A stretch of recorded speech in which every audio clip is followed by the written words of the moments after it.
Hello YouTube, Sergeant Ship 6356 here, and today I've got something special for you guys. I'm down in Lorain, Ohio, along the Black River, and a little piece of history you guys might not know is this place used to be a massive terminal for unloading and loading ores such as iron ore and taconite. And as such, has quite an extensive railroad history here. So we'll be following the tracks as far as we can go here, as long as they're visible. So let's begin, shall we? So here we can obviously see some tracks, and this is obviously there was a switch right around there, probably where that mound begins. As there's a frog here. This would be one of for those big machines. Rail cars would go down a ramp or so, and up a ramp, and then be dumped into ore freighters and various other stuff.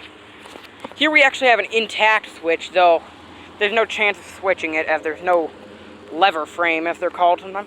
But the parts that actually make the switch move are still here. Of course, it's quite overgrown, as this hasn't seen a train in years.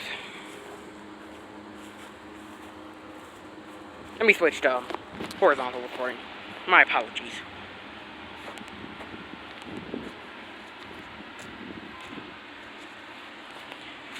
So up here we have another frog for a switch.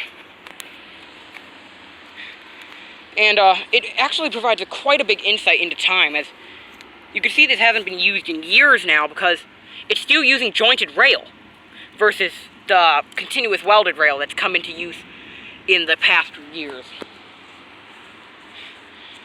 So we have a lot to see here. It's old. From the days of steam.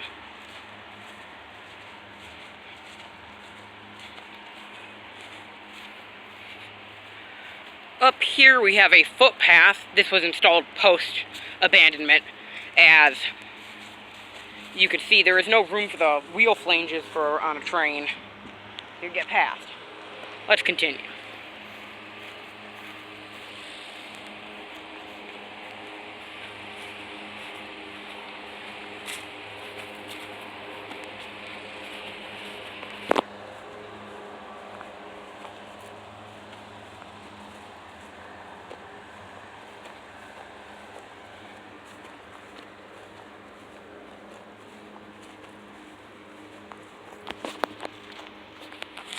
Some more overgrowth, once again emphasizing how long ago this was actually used.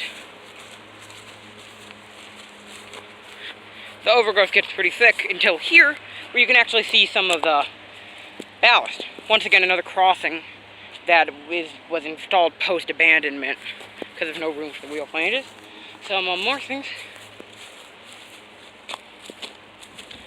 There's actually some spots where you could see some of the, ores, I guess, and the ballast that was left from that spilled out of train cars. Because there's never a 100% success rate when it comes to this stuff. Now, we keep coming up here. There's not much.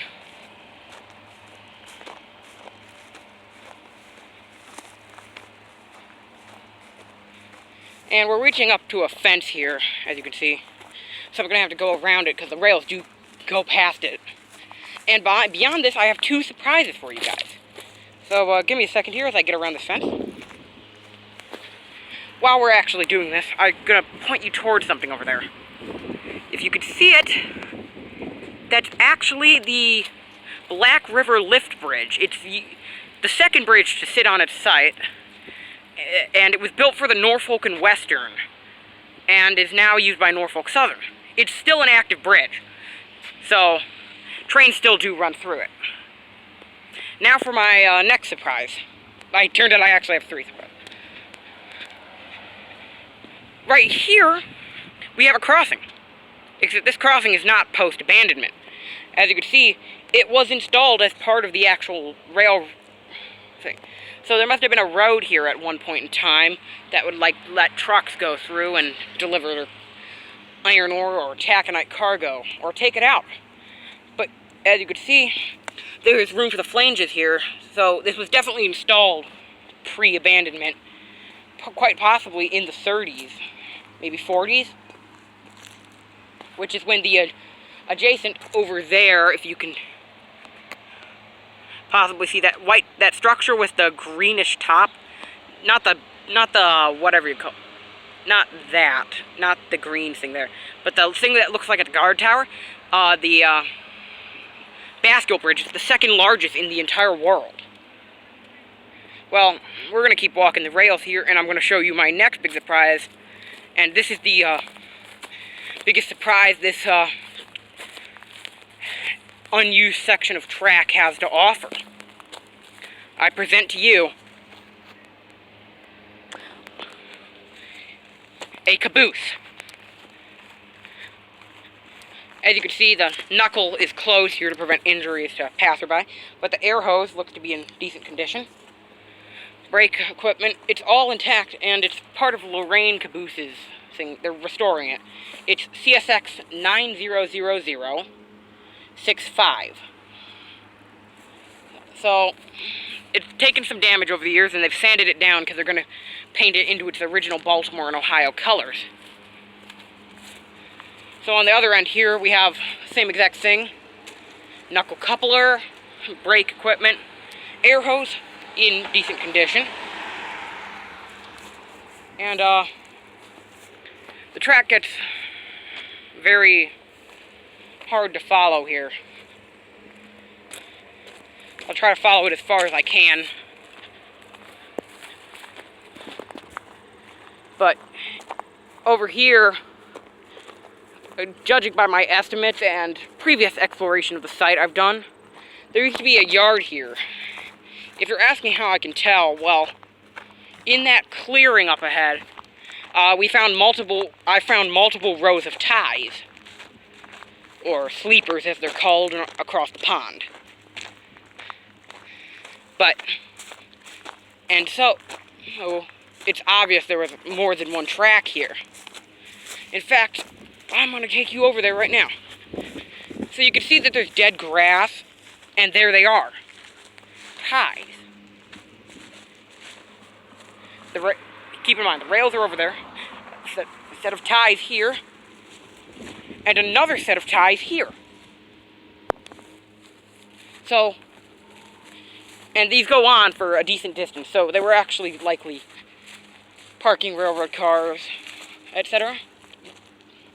Now, the line, actually, as much as there is overgrowth here, it's actually quite easy to see the original ties and etc. Don't worry about me, I'm wearing pants. Nothing's getting me in here. So, as we continue following the line here, much of the land around has actually changed since its original installment, but it's surprising how these have stayed intact for quite a while. Yet another testament to things built a long time ago, back in the 30s, 40s, who knows when. Maybe we can find a date on one of these rails. I don't think so. It's been a while. I bet it's been rusted off or something by now. But we're still marching through.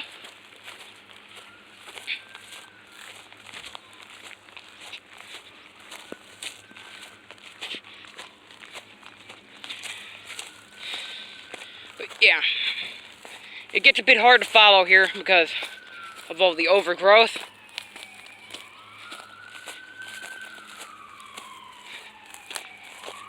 Keep in mind, we are alongside Broadway in Lorain, by the police station. Quite a lot of things, actually, fit by here. I don't exactly know what to tell you. But yeah, you can still see there's ties over there. There's a better view of the Black River Lift Bridge, owned by Norfolk Southern. It's quite useful. Trains roll across it a lot because busy track here. But as you can see, the line is getting awfully difficult. It's getting hard to trudge my way through. But we're approaching the end of the trackable line here, though we can assume where it went. Give me just a little bit of time here and it'll have us at the end of the line, figuratively. All right, so here's where the end of the noticeable track ends. But as you can see here, there's still ties. It goes into the ground, which means they probably planted dirt all over it. But I did hear from my grandpa, who's lived in this area for a very long time, that one of these red buildings here used to be a lumber company. So it used to have, like, they bring in wood, but they used to bring in wood via rail, which means there was tracks that were served at, I believe it was as recently as 2002. They were served by local trains bringing in wood. That's all I have for you guys today, so thank you for watching. Remember to like and subscribe if you liked it and you want to subscribe. And that's all I have.